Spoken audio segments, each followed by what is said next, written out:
Welcome to the Ben Mulroney Show on this Wednesday, May 28th. I am Ben Mulroney. Thank you so much for joining us today. I don't know a whole lot about a whole lot, but I do know that Newton's third law of motion states that for every action, there's an equal and opposite reaction. Well, yesterday's action was the throne speech for Mark Carney's government, laying out his priorities, read by the king of this country, King Charles. And so that was the action. The equal and opposite reaction was perhaps Donald Trump not liking that very much and taking to his social media and talking about the Golden Dome. You'll remember that just a few weeks ago, he announced this ballistic missile dome similar to the Iron Dome in Israel that he is planning for the United States at a cost of $175 billion US, I believe. Canada said they wanted to get in on it. And his reaction yesterday was, I told Canada, which very much wants to be part of our fabulous Golden Dome system, that it will cost $61 billion if they remain a separate but unequal nation, but will cost $0 if they become our cherished 51st state. They are considering the offer. Okay. So the Prime Minister's office responded quite quickly. The Prime Minister has been clear at every opportunity, including in his conversations with President Trump, that Canada is an independent, sovereign nation, and it will remain one. Canadians gave the Prime Minister a strong mandate to negotiate a comprehensive new security and economic relationship with the United States. To that end, the Prime Minister and his ministers are having wide-ranging and constructive discussions with their American counterparts. These discussions naturally include strengthening NORAD and related initiatives such as the Golden Dome. So we were told in no uncertain terms by the U.S. ambassador to Canada that the 51st state stuff, that was over. Donald Trump knows better. Well, it turns out he's going to pull it out anytime he wants. And that takes us back to the election campaign where Mark Carney successfully convinced enough Canadians that for many reasons, but one of those reasons being, I'm going to be the guy who is going to tell Donald Trump to knock this silliness off. And people like myself said, that's not going to happen. He's going to do what he wants to do when he wants to do it. And you, sir, who come with an incredible resume and a number of skills and a depth of knowledge on a number of issues, are not special in that way. You're not going to be the determining factor. And he was offended by Justin Trudeau, which is why he called him Governor Trudeau. And now in my estimation, he was miffed by this show of national pride, a show of our distinct history, our distinct culture, our distinct relationship with the UK and the Crown. I don't think he liked that. And so I think he wanted to remind everybody about the power dynamic and the power imbalance between Canada and the United States. So again, what exactly were we sold in the last election? We were sold a lot of things, and a lot of it will materialize. Mark Carney will have a number of accomplishments. Of that, I am certain. One of those accomplishments that will not materialize is Donald Trump changing his tune on Canada because Mark Carney is the Prime Minister. A man who was Prime Minister, and let me tell you, especially during the days of Justin Trudeau, not a lot of love lost between me and Jean Chrétien. There was some personal stuff that happened with my dad that just makes me think certain things. But let me tell you, I would take that guy's moral clarity over Justin Trudeau any day of the week. And to be fair, a lot of respect from me to the Prime Minister Chrétien. When my father passed away, he was very quick to come out and tell the country how much respect he had for my dad. And in my estimation, that was him telegraphing to a certain type of Canadian and to a certain type of liberal that he was going to lead with respect. And I think he was hoping that they would too. And by and large, I mean, it was a lot of respect was shown to my father. And so I give a lot of credit to Prime Minister Chrétien for that. And I've expressed that a few times before and happy to do it again here. And what was concerned that he missed the throne speech because he had what's being called minor heart surgery. He was having a stent put in. So allow me to say on behalf of the Mulroney family, to the Chrétien family. We wish Prime Minister Chrétien a speedy recovery and hopefully a complete recovery so that he can enjoy many, many more years with his friends and family. Well, Justin Trudeau was gone, but he came back yesterday. And boy, did he come back yesterday. So many questions about the shoes he was wearing. He was wearing a blue suit, and with that blue suit, he was wearing, I think they're called Gazelles, this Adidas soccer shoe. These green, I think orange Gazelles. I think it's like an indoor soccer shoe. Didn't match anything that he was wearing. And I'm befuddled. I am befuddled by the choice. It was so odd, and it was so wrong for the occasion that I've got questions. Like, to me, there's two scenarios possible, and possibly the two scenarios simultaneously. One, he forgot to pack his shoes. That one doesn't necessarily hold water because I'm sure he has an assistant, and also the Senate building is quite literally across the street from a mall in Ottawa called the Rideau Centre. You could throw a stone and hit the Rideau Centre, and within a few seconds of walking inside that mall, you're going to hit a shoe store. So don't tell me that happened, but maybe it did.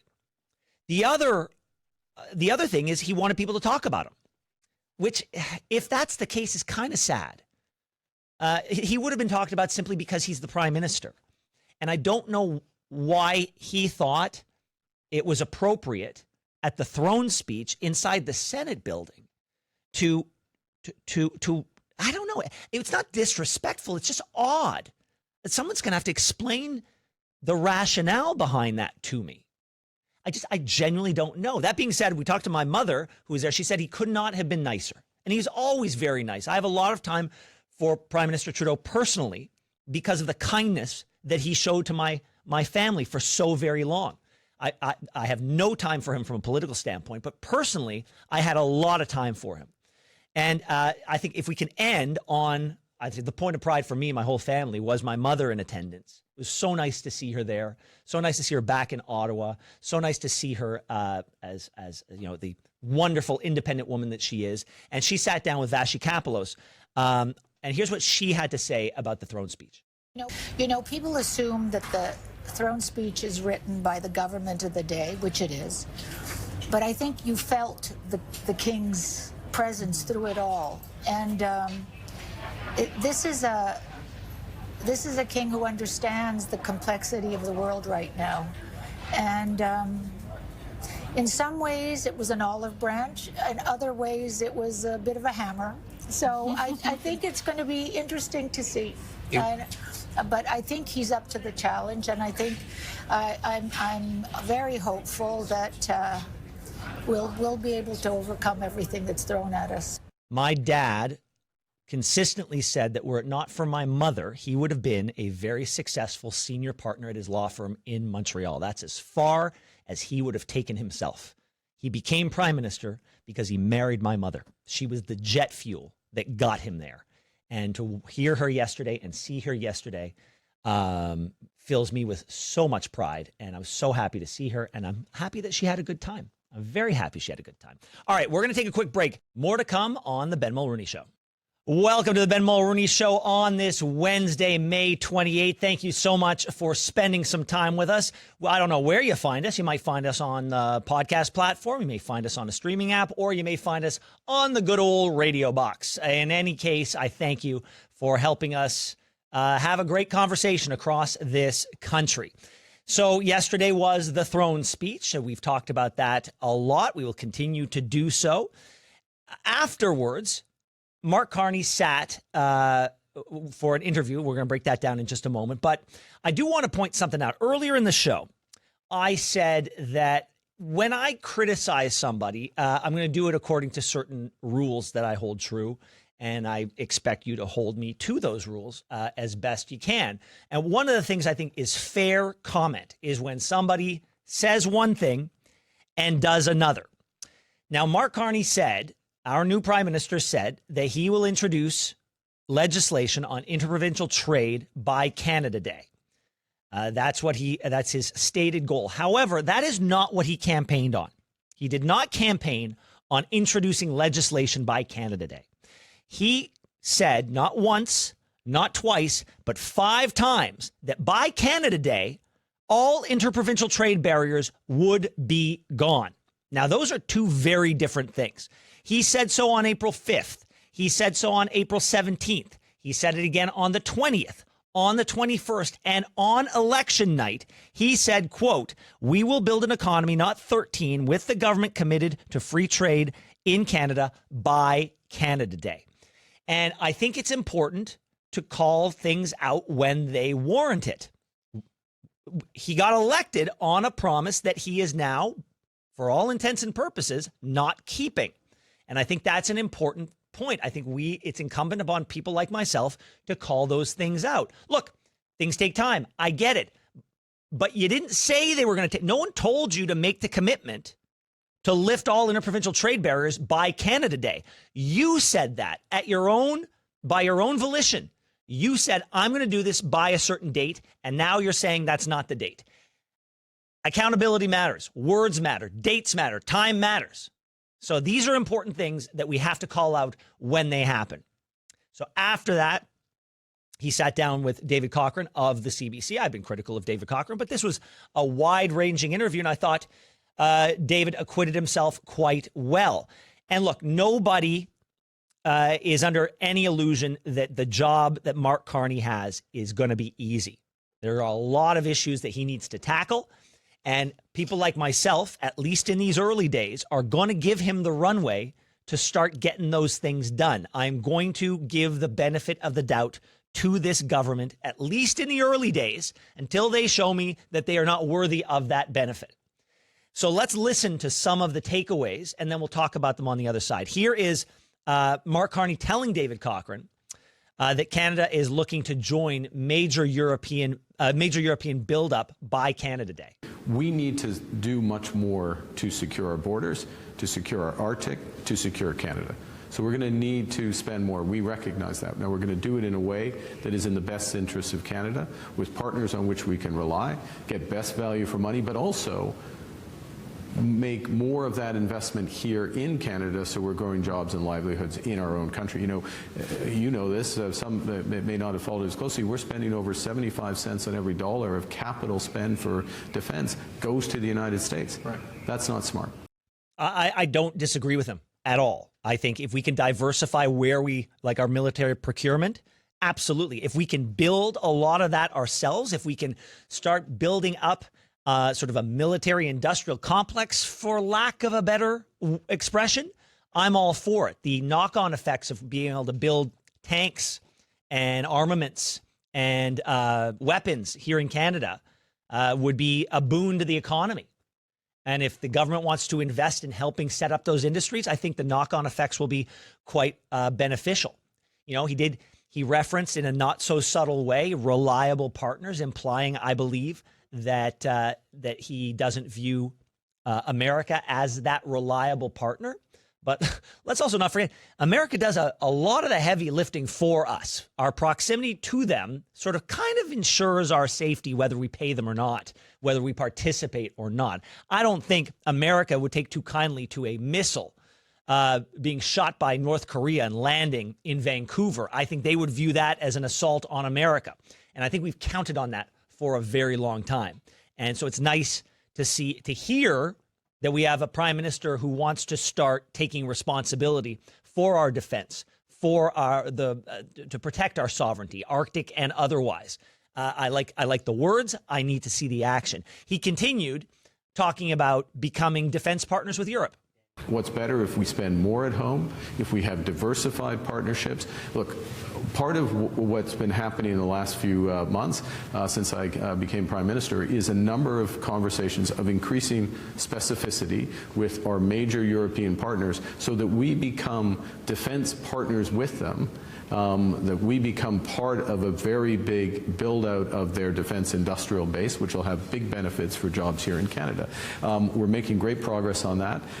And by Canada Day, we'd like to see something concrete there. Okay, good. Like, again, I don't have a problem with that. If America is going it alone on a lot of fronts, then yeah, it's incumbent on us to go find other partners to work with. But partner is the key word, right? Like partnership implies having skin in the game, putting money into the pot.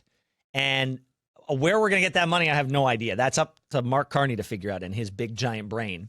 But of course, the conversation ultimately got to where so many people have a lot of question marks. Mark Carney's stance on pipelines. Because I know you said you want to create an energy superpower, clean and conventional energy. A pipeline is a possibility, but not a certainty. And Alberta would say one at minimum is what is needed, maybe three, to the north, to the east, and to the west. This is what the Premier said. Is that a reasonable expectation for the Premier of Alberta? And the frustration over this, and you know as someone who grew up in Edmonton, it's driving a lot of the resentment to the national government of Alberta. So as Prime Minister, how do you confront that? I think there's a couple of things. One is let's recognize a few facts in terms of pipelines that have been built to Tidewater and projects opening up, whether it's TMX, whether it's Cedar LNG, and beyond. There's a series of LNG projects that more can be done, more should be done, and from our perspective, more will be done. So we will be moving through this process to make these types of projects possible. Okay, credit where credit is due. David Cochrane asked the perfect question. It encapsulated everything. The government's role in tamping down on a separatist movement that could find purchase in the land of Alberta. And I don't know what it is about this topic that makes it so hard for Mark Carney to give a declaratory, definitive statement. He said words. And I guess he continued with more words. Now, we don't begin and end the conversation. It's remarkable in some circles. This conversation starts and ends with pipelines. But that is what it's become politically, right? No, it's not. No, that is not what it's become politically. That is not what it's become for Canada. Canada as a nation. Mm-hmm. Canadians want, yes, they want energy pipelines that make sense. They also want grid connections between our clean grids. They want actually less carbon. So they want carbon capture and storage pathways project to move forward. They want broader corridors, for example, Gray's Point in Nunavut, that open up whole swaths of the country to new trade. They want critical minerals so that we are sovereign in the most important components of the future. That was a delicious word salad. May I have another? How do you confront the separatist sentiment that is there in Alberta? There's a possibility of a referendum next year. I mean, how do you approach it? This is the greatest country in the world, and this is a country that works. It's a government that's committed to working with Canadians across the country. And I know you're pressed for time now. You're pressed for time. One of us, we're both pressed for time. I got things to do. We got projects to build. Okay, on this issue of national importance, we need a leader who's willing to go to the mattresses. I need the rubber to meet the road, and it didn't. All right, more to come on the Ben Mulroney Show, including Donald Trump and the 51st state is back. Thanks so much for watching the show. Now, if you enjoyed what you saw, hit that subscribe button so you never miss another episode of the Ben Mulroney Show.